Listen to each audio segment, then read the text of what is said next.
My name is John. I am a person with a disability and also a disability rights activist and advocate.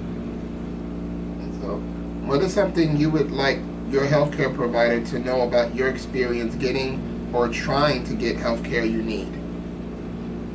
My disability story is a long one, but some of them are just they need to listen. They obviously don't take a lot of disabled people's opinions, and they think they don't know what they're saying.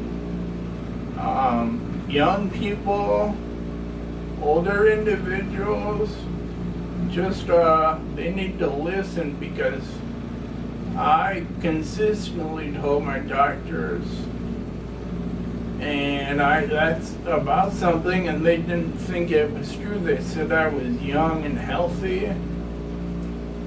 They say if you're young and healthy, you don't need insurance. Well, without insurance, I would have died. That's what led to my disability, them saying that.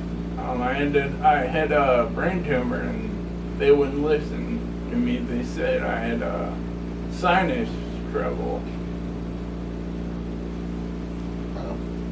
What would you say to your healthcare providers about how getting or not getting the healthcare you need can impact your life as a person with a disability?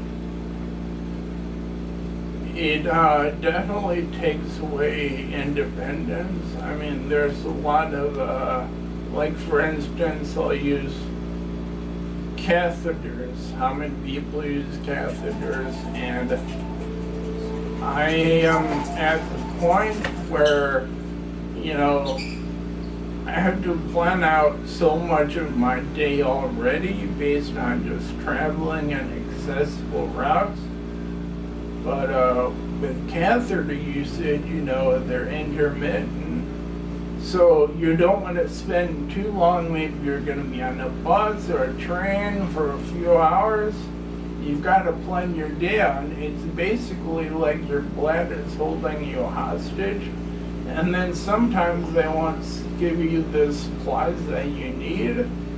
So if you don't have what you need, you have to either stay at home or go to the hospital, and you could risk a whole lot of other injury. If you don't drain your bladder, it goes to your kidneys, and then you could get very sick and possibly even, it's not funny, but die. And they don't give people what they need to be independent. That's just one example.